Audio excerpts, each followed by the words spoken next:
Some viewers may find the following video disturbing. Viewer discretion is advised. Okay, as you guys know that I've been having some problems with my my impact. It's just been doing some weird things. It hasn't been shooting nearly as good, and I have not cleaned the barrel in quite some time. But get you up here just a little bit. I haven't cleaned my barrel in quite some time, and I'm going to do that. But I did want to do some work on the regulator. I don't think I've ever rebuilt this regulator, and so I'm going to check these over, and they look good, but I'll probably change them, the O-rings. And then my spring stack was factory. I don't think I've ever changed the configuration of it since I got it, but I was watching an Ernest Rowe video the other night, and his spring stack that he likes is a little bit different. So I think I might restack it and see how it works, what he likes. He's the man, so he knows what's going on. I am going to do some polishing on here, just a little bit. I'm going to polish the end of this here, and where these two parts go together. You can't see the other part. I'd have to take it apart here, but these parts touch each other, so they need to be polished up. This end of this here goes on there, and I'm just going to give it a tiny bit of polish, not much. It's supposed to help, and clean this all up real good and change all the O-rings. So I have a complete O-ring set that I had bought some time back from a guy on eBay. He doesn't make them anymore, but I did get one of his last ones, so that's kind of nice. They were pretty reasonable. I guess you can still buy them, but not from him. But he's got them all marked and for all the calibers. So I got O-rings, and I'll clean up the Belleville washers, and we'll get it all back together. Then I'm going to give it a good cleaning, and then we'll get out there and sorry about that text. Then we'll get back out there at some point in time, probably tomorrow or the next day, and do some more testing. I might take a run out to the range, because I like to be out there when I'm shooting, and it's much easier. I don't have to set anything up, and I got cover. It's been over 100 here most days for the last week. It's supposed to cool down a little bit, high 90s, mid 90s, but it's still going to be warm, so I'm probably going to head out there. But let's get this put together, or taken apart and cleaned and put back together, and then we'll go from there. On a quick side note, I bought these magnifying lens glasses on Amazon for doing some modeling stuff, and I have not used them yet, so I think I'm going to give them a try doing this stuff, because some of the O-rings are really small. So there's a bunch of different lenses. It has a light, kind of slick. Give it a try, see how they work. I have them, so I might as well use them. If you guys want to see a review of these, a better review or more in depth, let me know down in the comments, and I'll go ahead and do a little review video on them. All right, I just wanted to show you guys again. I don't think I've ever rebuilt this regulator or had it too far apart. I think I had it out once, but I can't remember. It's been a while. Could have been my other gun. But this thing is this is the valve body, or the regulator body, and it's pretty dirty. Yeah, kind of dirty down the groove and probably nasty inside. We're going to clean that out with some Q-tips or something. These two O-rings were on this body, this regulator body. They're still kind of rubbery, not too bad, but they're pretty stiff. I mean, of course they're 90. I think these are 90 Buna, so they're going to be stiff anyway. Now I'm going to get you over here so you can see this hopefully a little better.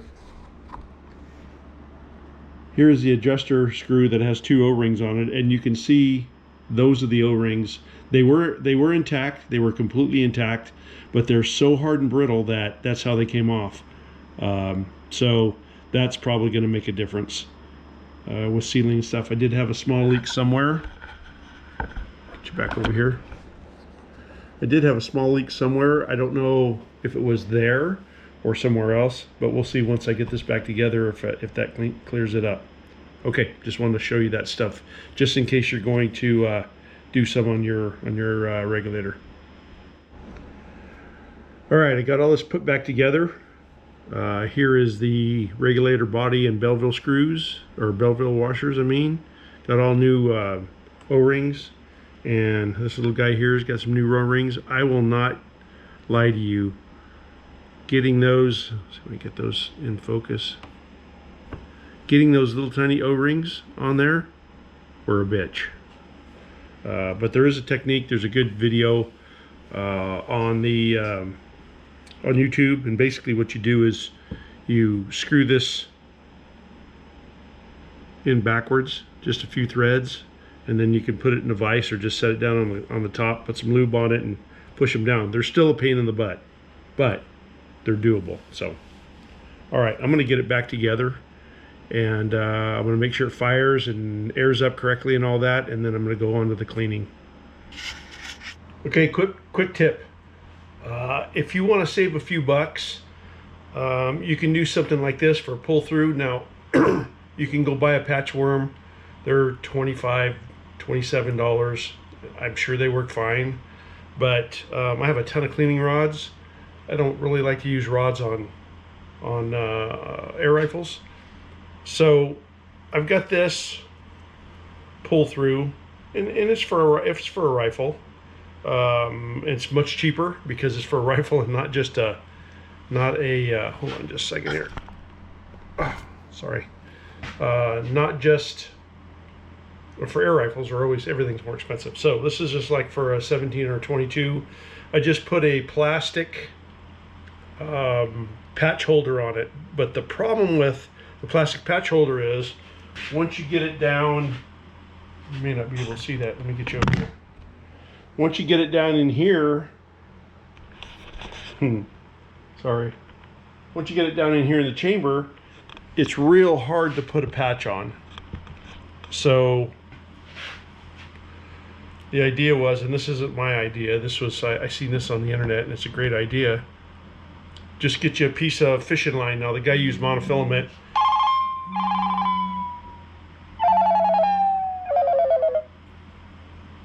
Seems like I can never do a video without somebody calling or something going crazy. Anyway, I just took a piece of braided line, actually, which I think is stronger. It's 65-pound test, but it's real thin. It's like probably like 8-pound test for monofilament.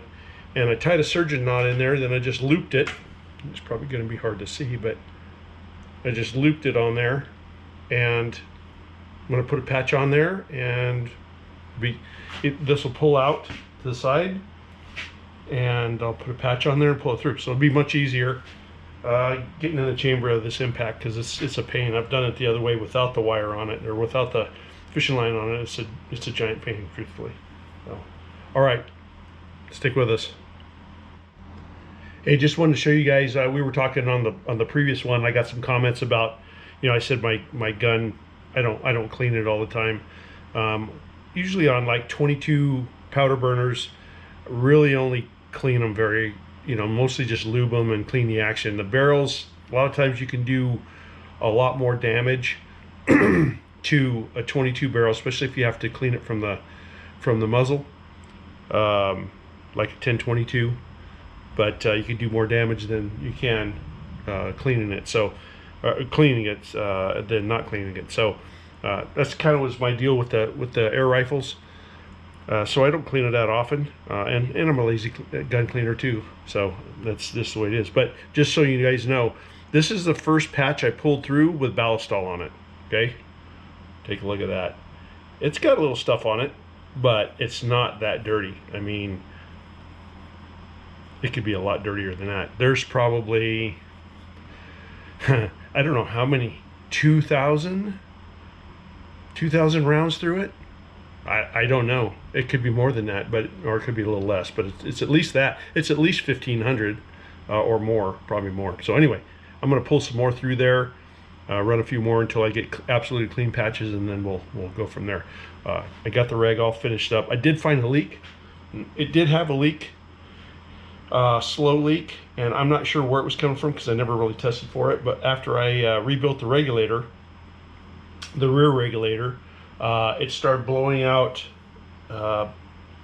at the plug that's in the back of the action, where they bore all the way through the action so they can get in there and work on some other stuff for milling. And it was leaking out of there, so I replaced. There's a little teeny tiny O-ring on there. I replaced that, and it seems to be holding. So I'm going to air it up. When I'm done tonight, I'm going to air it up, and I'm going to leave it overnight and see what happens for a couple days. It would leak down to about 150 bar from 250 bar, and then it would stop. So that's where it was. So we'll see if that fixes that too. So a whole lot of stuff going on in this video, I guess. Okay, I pulled a few patches through there, and these are real tight patches. Like they're tight enough where I'm a little bit worried about rolling out the O-ring and the breech, but I don't think I'll have that problem. But these are real tight patches. But there is definitely some lead or some dirt or some kind of grunge. So I got 3 or 4 of those so far like that. I'm using ballistol. So I'm gonna let that sit in there for a little bit, and then I'll pull some more patches through, and I'll just keep pulling till they come clean. So I'm just so used to, it doesn't look like a lot, and it probably is a lot for an air rifle, but I'm so used to powder burners. They're always black and nasty, and you know, I think the best way if you really wanted to get lead out of the barrel, and what I've done in on powder burners, is use that lead away wipe. It's a little cloth, I cut patches out of it, and just go back and forth with it. Get a little bit on the tight side, go back and forth with it, and it just comes out black as it takes everything out. The other way that I've done it with pistol pistol barrels is plug one into the barrel and pour hydrogen peroxide. I think it was hydrogen peroxide and vinegar, and let it sit in there for 5 or 10 minutes, and then clean it out real good. And you can't imagine the lead that will come out of the barrel, just like in strips. But I don't know that I do that to an aluminum barrel liner. So we're going to keep doing this. This ballistol won't hurt. It's non-petroleum, so it won't hurt O-rings and that sort of thing. So I'll just keep using it. It's fine. All right, on with the cleaning.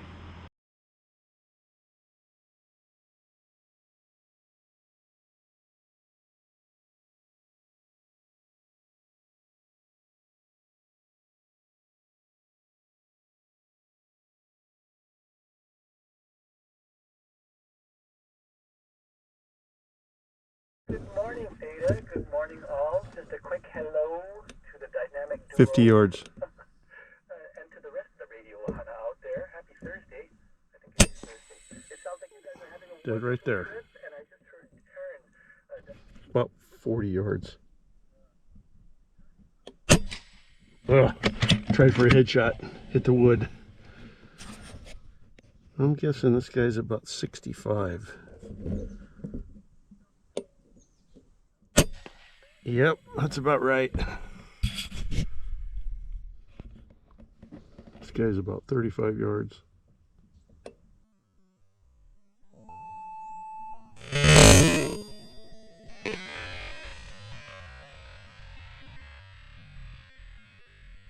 Oh, brutal.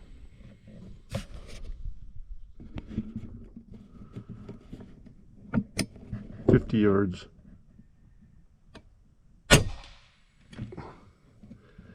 I don't know. I think I hit the wood behind him, underneath him.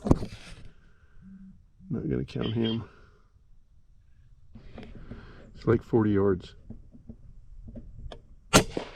Yeah, that'll work. 50 yards. What is going on here? A little bit low.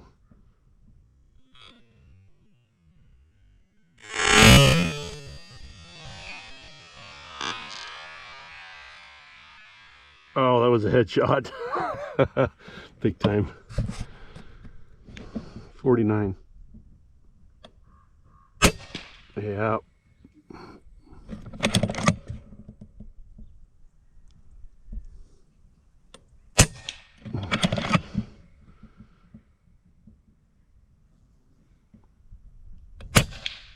What? Shooting a little bit low. I gotta remember to lift up just a little. My dope is off just a touch since I retuned. 52 yards. Right in the head. Is at 93 yards.